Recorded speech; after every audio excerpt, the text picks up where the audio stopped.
Assalamualaikum warahmatullahi wabarakatuh. Alhamdulillah wassalatu wassalam ala Rasulillah wa ala alihi wa ashabihi ajmain. Asyhadu an la ilaha illallah wa asyhadu anna Muhammadar Rasulullah. Raditu billahi rabba wa bil islami dina wa bi Muhammadin nabiyya wa rasulah. Rabbi zidni ilman warzuqni fahma. Adik-adik mahasiswa, pelajar-pelajar yang dirahmati Allah Subhanahu wa taala. Pertemuan kita pada yang kedua pada hari ini, kita akan membicarakan tentang ada dua periode klasik dan periode modern, ya. Atau periode klasik dan periode kontemporer. Di dalam periode itu kita membahas di dalamnya adalah tokoh-tokoh pembaharuan Islam. Bahwa tokoh-tokoh pembaharuan Islam itu ada tokoh klasik dan ada tokoh kontemporer. Baik, di sini kita akan bicarakan tokoh klasik. Yang pertama itu adalah Ibnu Taimiyah. Ibnu Taimiyah, kalau kita lihat sosok Ibnu Taimiyah ini, dia adalah seorang ulama yang dilahirkan pada tanggal 10 Rabiul Awal 661 Hijriah, 22 Januari 1263 Masehi di Harran atau Turki. Ibnu Taimiyah ini, bila kita melihat tahun kelahiran di Masehinya, tahun Masehi itu 1263 sampai 1328 Masehi. Jadi usia Ibnu Taimiyah ini adalah 65 tahun. Dia wafat tahun 1328 Masehi.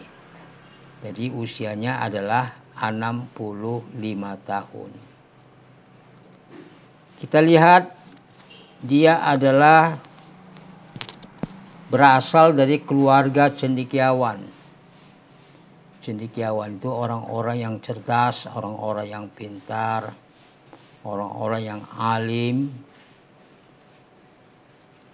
Dan ayahnya adalah bernama Syihabuddin Abdul Halim, seorang ahli hadis dan ulama terkenal di Damaskus. Begitu juga halnya dengan kakeknya yang bernama Syekh Majuddin Abdus Salam. Adalah ulama terkemuka dalam mazhab Hambali, dan ia belajar Al-Quran dan hadis dari ayahnya dan sekolah di Damaskus. Ini yang menarik bagi kita, bahwa Ibnu Taimiyah ini adalah berasal dari keluarga ulama. Kakeknya ulama, ayahnya ulama, cucunya ulama. Ini suatu hal yang sangat menarik yang harus bisa kita teladani, ya.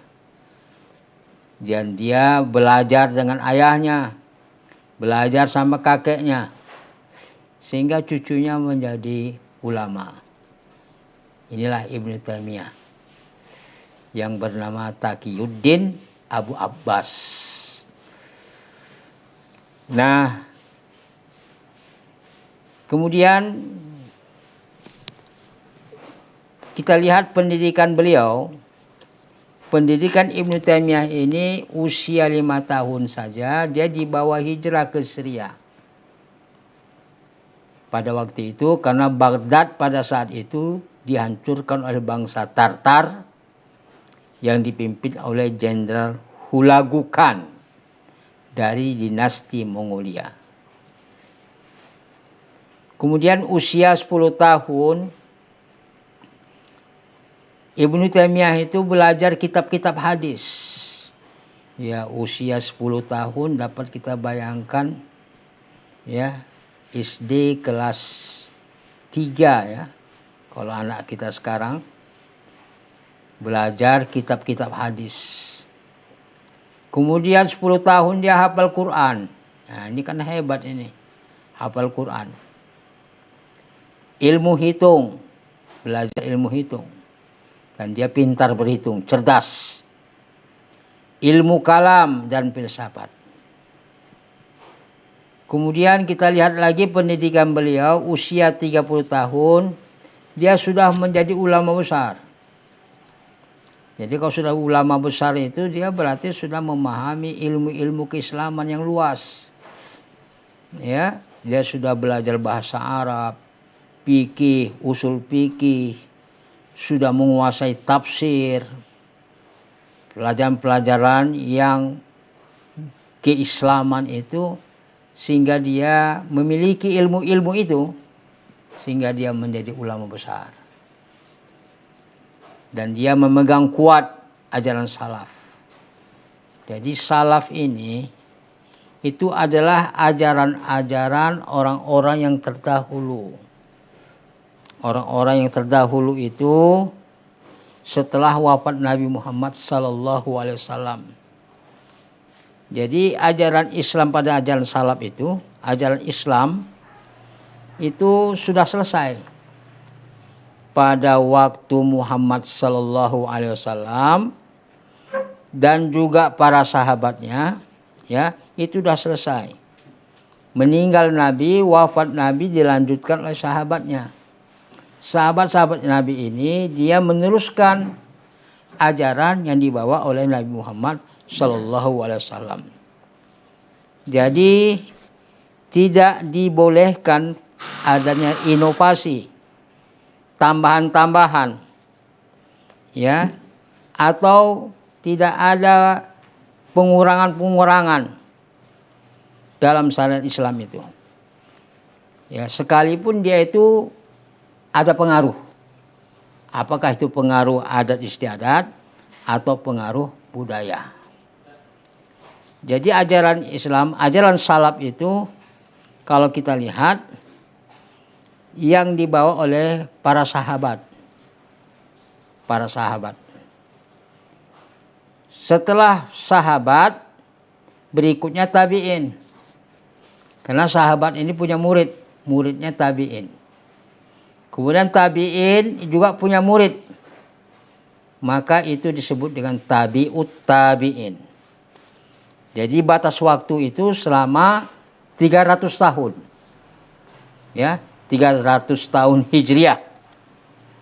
Sehingga salaf itu kalau kita merujuk kepada hadis Nabi, Rasul katakan khairun nas qarni.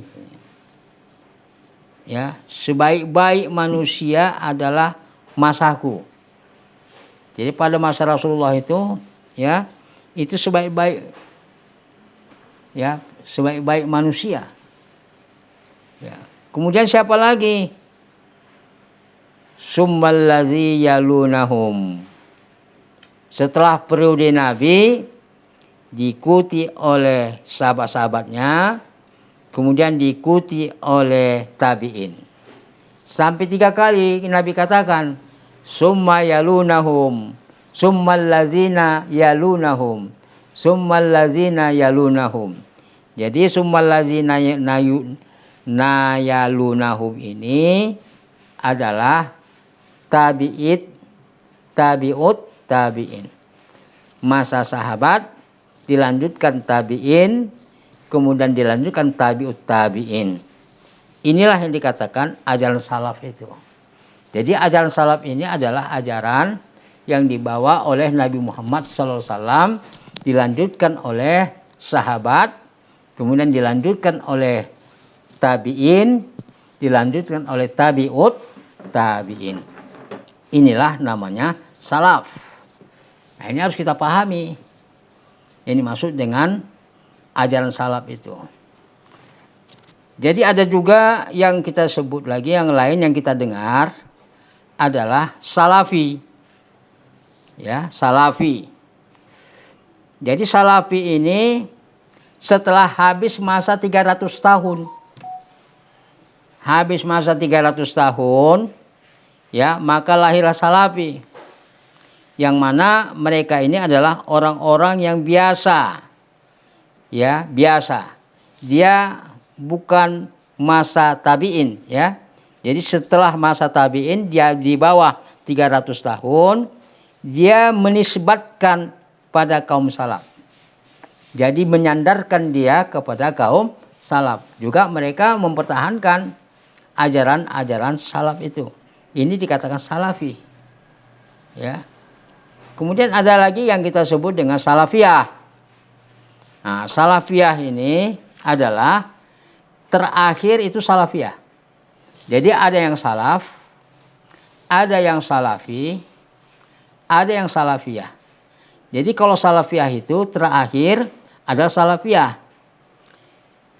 Siapa penegak pondasi salafiyah ini? Penegak pondasi salafiyah itu, ya, itulah yang disusun oleh Syekhul Islam. Syekhul Islam Ibnu Taimiyah. Jadi Ibnu Taimiyah ini adalah termasuk salafiyah, ya, termasuk salafiyah. Ini juga mempertahankan ajaran Nabi Muhammad Sallallahu Alaihi Wasallam, ya, berdasarkan ajaran Islam yang murni, berdasarkan Al-Quran dan Sunnah Rasulullah Sallallahu Alaihi Wasallam. Nah, ini yang dikatakan salaf, ya. Jadi salaf, salafi, dan salafiyah. Kemudian Ibnu Taimiyah ini adalah seorang penulis yang tekun dan produktif. Banyak karya tulisnya. Sampai 500 jilid. Ya. Karyanya berjumlah 500 jilid. Kemudian dalam usia 21 tahun, dia sudah alim, sudah cerdas, dan mempunyai wawasan yang sangat luas. Ya, kita lanjutkan. Kemudian setelah namanya dikenal luas dan mendapat sambutan lebih banyak daripada yang diterima oleh ulama pada masanya, maka dia banyak mendapat saingan dari mereka. Dan berkali-kali pula dia difitnah orang karena keberaniannya mengeluarkan pendapat yang melawan arus. Ia berulang kali ditangkap oleh penguasa dan hidupnya berpindah-pindah dari penjara ke penjara. Tetapi ia tetap mengajar dan menulis sekalipun dalam penjara. Inilah tegarnya Ibnu Taimiyah itu. Kesabarannya, keberaniannya,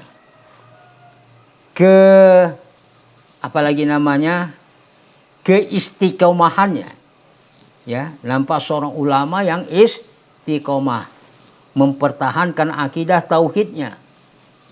Ya, sekalipun dia dalam penjara, tapi dia juga tetap tidak mundur ke belakang. Dan dia tetap belajar, mengajar, menulis di dalam penjara. Kemudian penangkapan terakhir terjadi ketika pendapat-pendapatnya yang mengatakan bahwa ziarah kubur nabi-nabi dan orang-orang soleh tidak wajib. Ya, jadi ziarah kubur itu tidak wajib. Benar itu, benar. Ya. Sebab tujuan ziarah itu adalah, kalau kita baca-baca buku-buku agama, buku-buku fikih dan sebagainya, bahwa ziarah itu hanya mengingatkan kita untuk kematian. Ya, tidak lebih dari itu. Dan kita mengingatkan kita untuk mendoakannya. Ya, bahwa kita ini adalah akan menyusul, ya, akan menyusul. Bahkan tidak dibenarkan oleh agama. Ini kata Ibnu Taimiyah. Makanya dia dipenjara di Damsyik. Dan disinilah dia wafat tahun 728 Hijriah, bertepatan 1328 Masehi. Inilah sosoknya seorang ulama berjuang mempertahankan agama sehingga dia wafatnya di dalam penjara.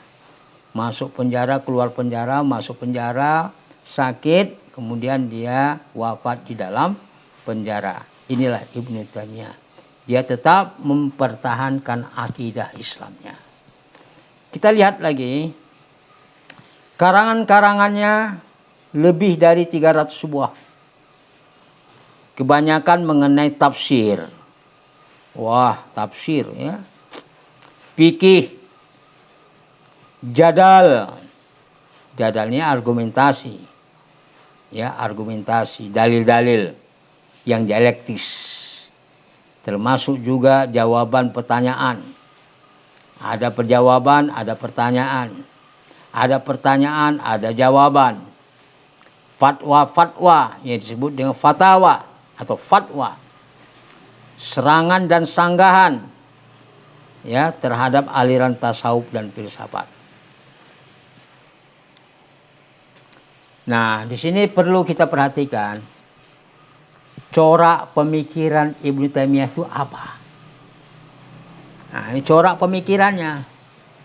Kalau kita lihat di sini corak pemikirannya adalah empiris, rasionalis, ia menolak logika.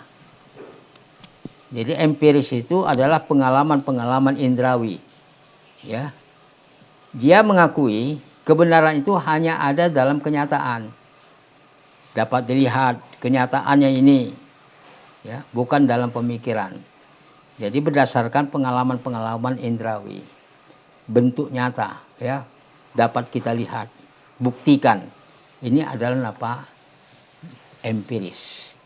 Jadi Ibnu Taimiyah itu lebih senang kepada empiris, ya, bukan dalam bentuk pemikiran. Ya. Kemudian yang kedua rasionalis, dia tidak mempertentangkan antara akal dengan nakal. Ya, dia tidak mempertentangkan itu. Dia rasionalis. Rasionalis antara akal dengan nakal. Jadi nakal itu apa? Wahyu. Wahyu itu apa? Al-Quran dan sunnah Rasul.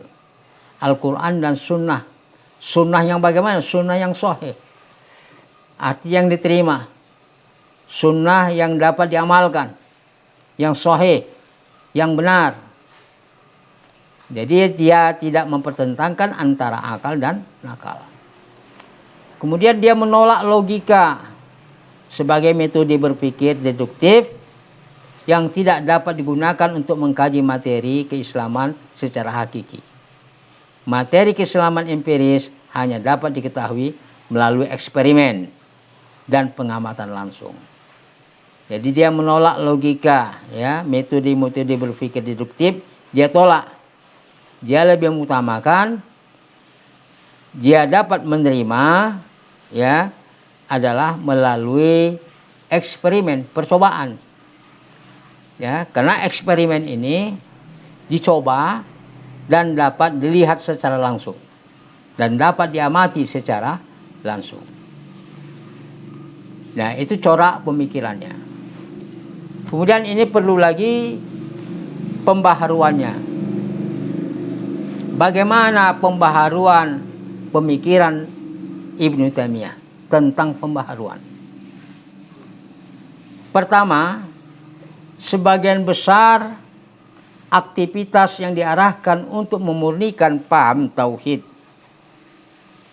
dan menentang segala bentuk ibadah. menentang segala bentuk bid'ah, tahyul dan khurafat. Jadi Ibnu Taimiyah ini dia mempertahankan akidah tauhid. Jadi tauhid itu harus dimurnikan. Ya, dimurnikan. Jangan bercampur baur. Dia mengesahkan Allah tapi dia musyrik. Ibnu Taimiyah tak mau itu. Ya, dia menentang. Kalau dia beribadah, ibadah yang murni berdasarkan Quran dan Sunnah. Jangan dia lakukan perbuatan-perbuatan bid'ah.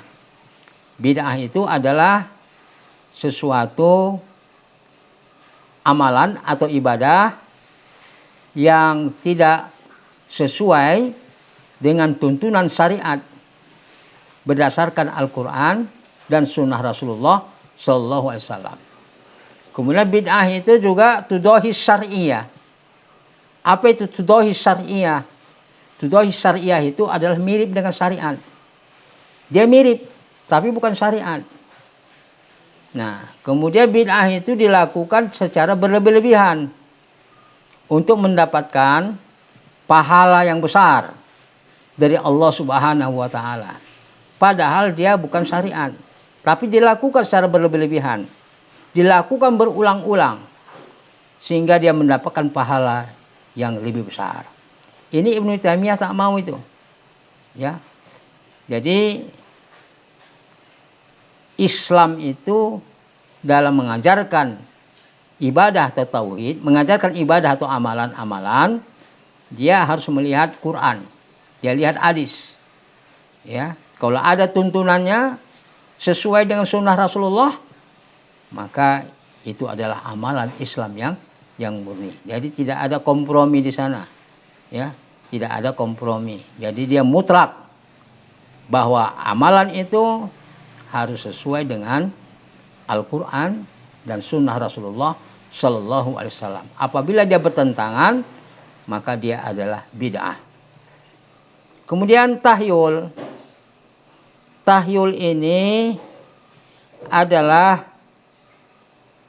sesuatu yang diyakini, ya, sesuatu dalam bentuk cerita, ya, dalam bentuk cerita yang tidak benar, cerita yang tidak dapat diterima oleh akal yang sehat.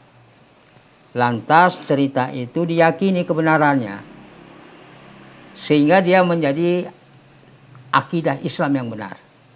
Ini namanya adalah tahyul. Jadi tahyul itu dia dalam bentuk cerita yang tidak benar.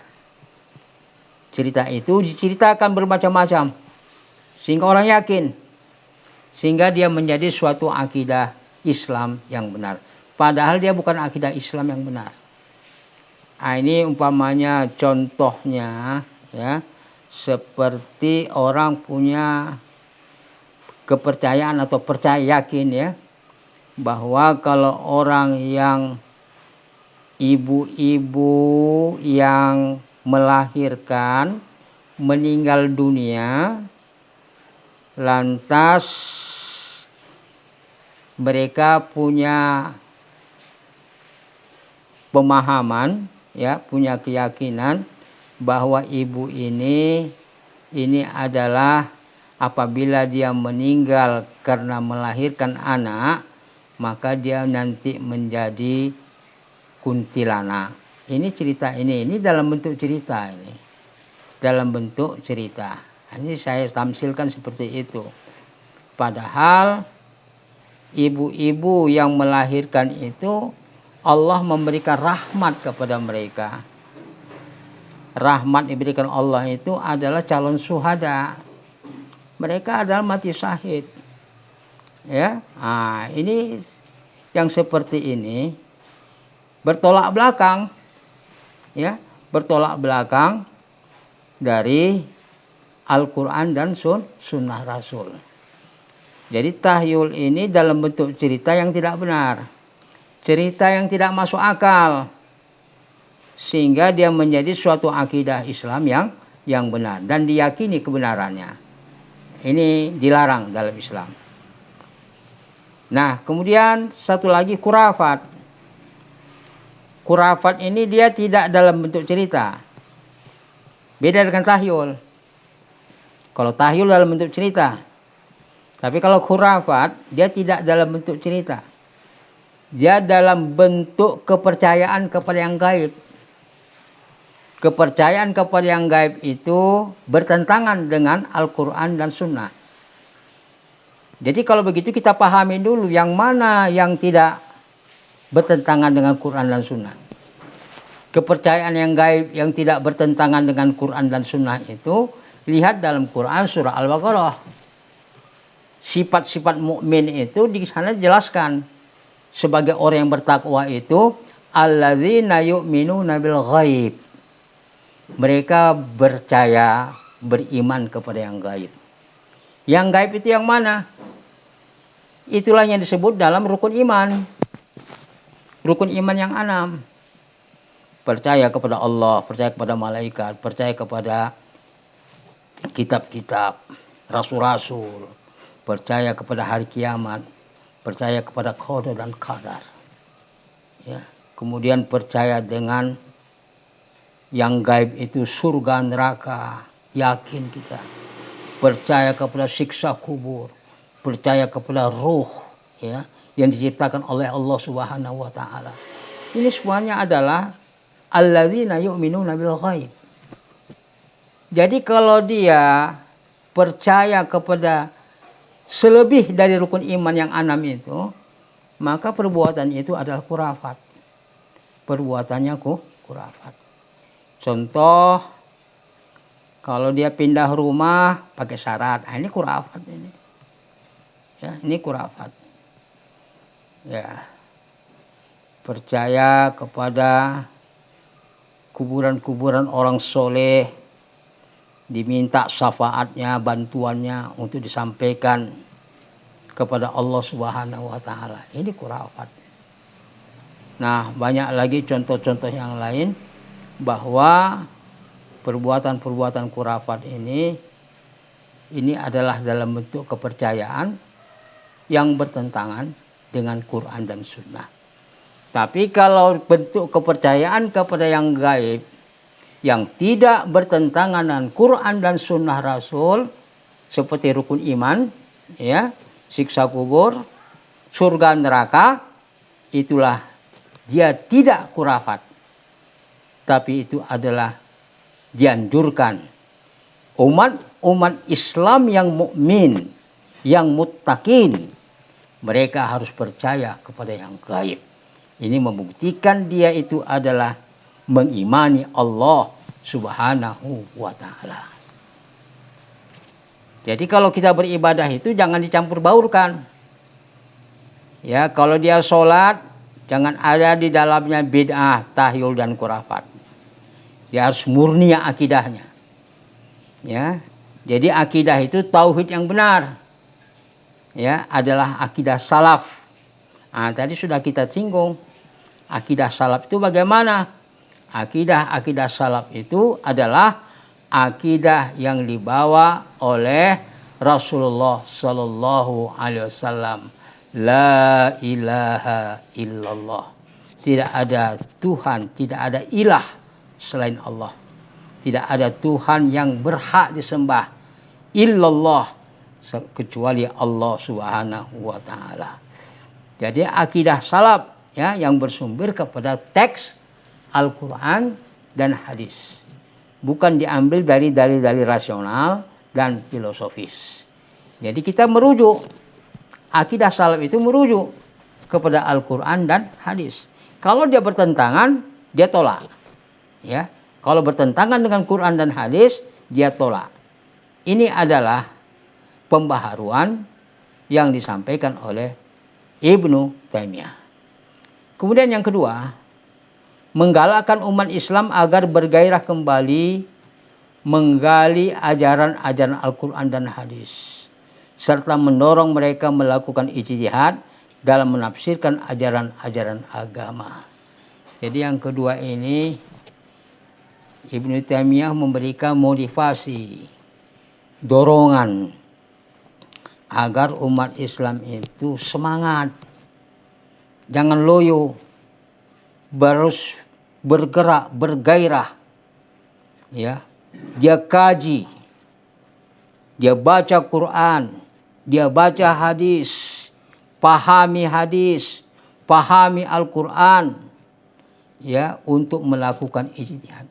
Bagaimana dia melakukan ijtihad sedangkan dia tidak bisa membaca Al-Quran, dia tidak kenal Quran, dia tidak kenal hadis, tidak memahami Al-Quran, tidak memahami hadis, dia tidak dikatakan sebagai seorang mujtahid dan tidak bisa menafsirkan ajaran-ajaran agama. Kemudian yang ketiga, Ibnu Taimiyah itu dia menentang taklid, ya, dan mendorong ijtihad. Ini taklid ini mengikuti, dia mengikut atau mengekor, ya, dia mengekor. Dia ikuti sesuatu, ya, dia tiru sesuatu dari gurunya, tapi dia tidak tahu asal muasal dalilnya, dan dia tidak mengerti dalilnya, sehingga dia beramal apa yang dilakukan oleh gurunya. Sehingga kalau ditanya kepadanya, dia katakan, ya, inilah yang dikatakan oleh guru kami. Nah, ini namanya taklid. Dan dia sudah merasa puas, dan tidak perlu lagi dia mengkaji buku-buku yang lain, ya, sehingga dia menjadi orang yang cerdas, ya. Nah, dia tidak mau itu. Dia merasa puas apa yang ada. Ya, jadi dia menentang taklid, tapi sebaliknya dia dorong ijtihad. Nah, dia dorong supaya orang bersungguh-sungguh, supaya orang rajin, ya, untuk mengkaji ajaran-ajaran Islam itu. Kemudian yang keempat, dalam berijtihad tidak terikat pada mazhab atau imam. Ya, imam yang empat. Imam Syafi'i, Imam Hanafi, Maliki, ya, Imam Hambali, dan empat imam ini, ya, tidak terikat. Jadi pendapat Ibnu Taimiyah ini lebih kuat dan lebih tepat argumennya. Itulah yang dipakai. Jadi dalam masalah imam, bukan Ibnu Taimiyah itu melarang kita untuk mempelajari imam-imam mazhab. Oh tidak. Bahkan itu dipelajari, ya, dipahami, kemudian dibanding-bandingkan untuk menambah wawasan pengetahuan. Tapi dalam beramal, dia tidak mengikat kepada mengikuti salah satu imam yang empat. Ya, sehingga apalagi dia mengatakan kalau dia beribadah, dia katakan saya mengikut imam si anu, saya mengikuti imam ini. Ya, dia tidak mau itu. Ya, tapi dia katakan saya beramal berdasarkan, saya beribadah sesuai dengan tuntunan Al-Quran dan sunnah Rasulullah Sallallahu Alaihi Wasallam. Jadi Ibnu Taimiyah itu lebih mendahulukan dinnya, agamanya. Ya. Kemudian yang kelima, dalam bidang hukum Islam, ia tidak mendasarkan keputusan hukum berdasarkan ilat, tetapi berdasarkan hikmah. Ya. Penerapan hukum Islam hendaknya mempertimbangkan aspek-aspek hikmah dalam keputusan hukum tersebut. Jadi demikian saja pelajaran kita pada hari ini. Dan untuk selanjutnya, nanti pertemuan kita yang ketiga, kita masuk kepada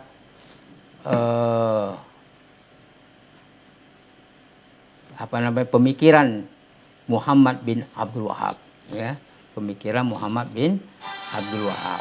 Demikian saja. Lebih kurang mohon dimaafkan. Di sana sini ada kelemahan dan sebagainya. Bapak mohon dimaafkan. Demikian saja. Marilah kita tutup dengan ucapan subhanakallahumma wa bihamdika asyhadu an la ilaha illa anta astaghfiruka wa atubu ilaik. Wassalamualaikum warahmatullahi wabarakatuh.